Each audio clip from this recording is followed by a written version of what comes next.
my Instagram friends. Welcome. You may have missed me and maybe not. Okay, here we go. Interesting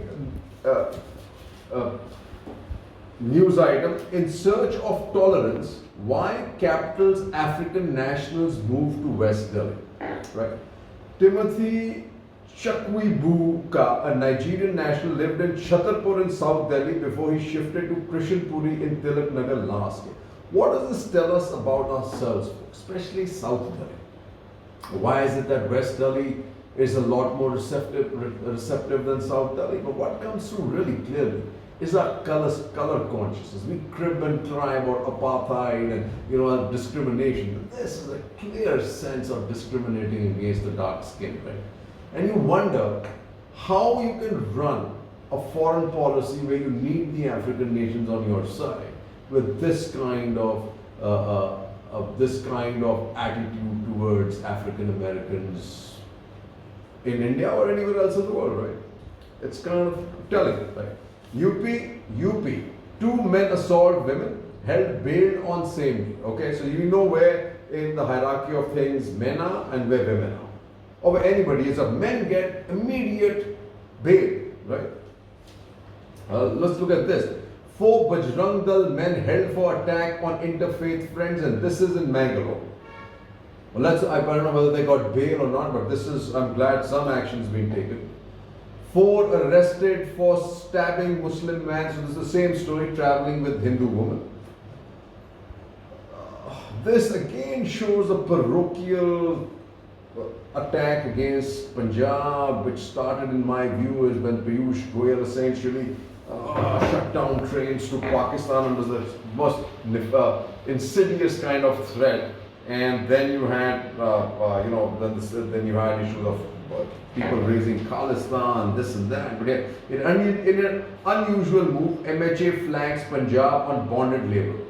Bid to defame state. Torpedo form stir, says Punjab Mantri. But Amrinder slams government over misinformation about Punjab farmers. Here's another interesting thing in Delhi. Shirdi Sai idol removed in Shahpur Jat temple. Videos give the lie to plea it had got damaged.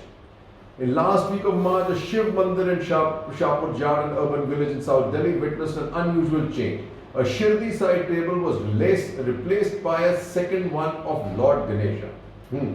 Why is it? So there's this gentleman there. The temple, popularly called Purana Shiv Mandir, is located wherever. The Shirdi, what does it say here? The video circulated among the locals showed several elderly men standing inside the temple asking workers to remove the Sai temple. One of them, later identified as Padam Panwar, was heard saying, "We are removing the Sai Baba idol as he's not a god. He died in 18 and was a Muslim." What this is going to do with all the Sai Baba followers, I don't know, right? Now what do we have? Farmers protesting Khattar's visit clash with cops, several injured. Ticket says attacks won't weaken protests. Then the same thing, protesting farmers lathi charged in Haryana.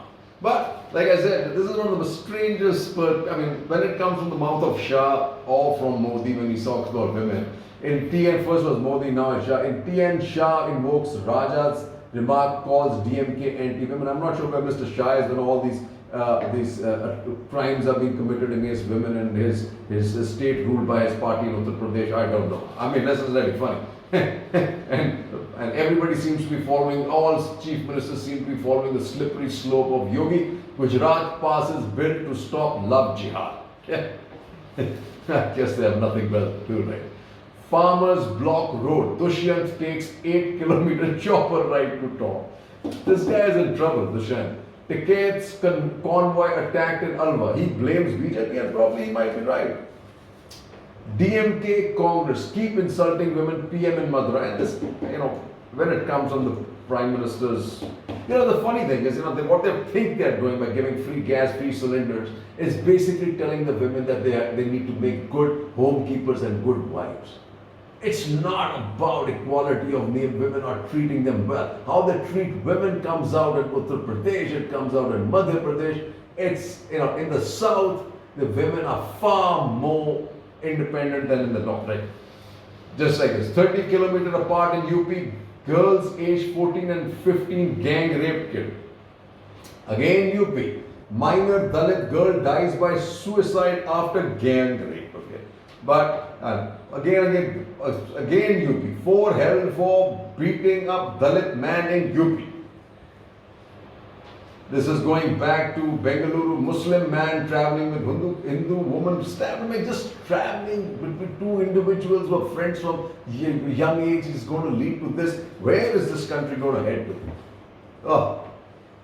9 days after kidnapping, accused bring girl's corpse to hospital and then flees. And this is again, autopsy shows she was smuggled.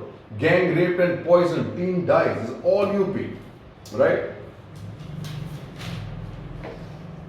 What do we have? India slips 28 places to 140 in global gender gap mix. According to the report, India has closed 62.5%. So basically, this is where we are headed, and most likely the states contributing to this are UP, Bihar, probably Madhya Pradesh, Rajasthan, all the Bimar states. Definitely not the south, where the Home Minister and the Chief Minister and the Prime Minister seem to think women are not treated well, right? And then what do we have? UP Dalit man brutally assaulted by girl's kid. And closing on what we have there is this. Campuses, both public and private, have become political backgrounds, but it is a tussle over shrinking academic freedoms, or is it ideology? So Supriya Chaudhary says academic freedom in India is not just in danger, it's in a state of siege. And Makaran Pranjape says a bunch of culture controllers cannot bully us into thinking we are unfree. Well, I would tilt to believe Supriya Chaudhary at this stage, right? This is going to be an interesting day. Farmers' body plans to hold march to Parliament in May.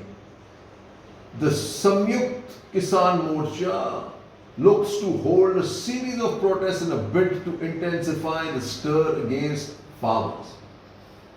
Now, as the SC appointed panel submits recommendations. Now, when they come and vote, I wonder what our cops are going to do then. Now, this, on the other hand, I find exciting, interesting. Tata Sons may bid for AI this month, and the full report says Tata Group may submit a bid for Air India this month. Tata Sons and the government are understood to be close to sealing the terms of sale.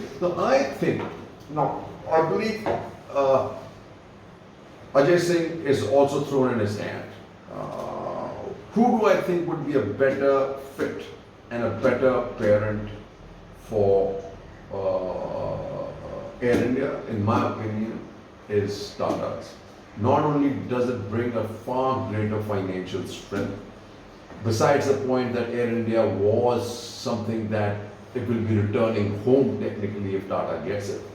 Thirdly, importantly, is Vistara and their connection and their relationship, equity relationship with Singapore Airlines.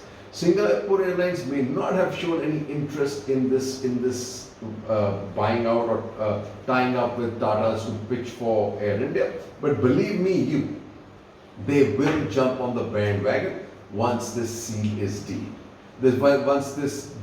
sealed, right? And for Singapore Airlines, this makes the ultimate strategic sense because it allows it to spread its wings in India, domestic, and make use of the domestic routes of Air India. And secondly, Air India definitely has a lot more superior routes on the Atlantic than Singapore Airlines has. Cheers, Jai Hind.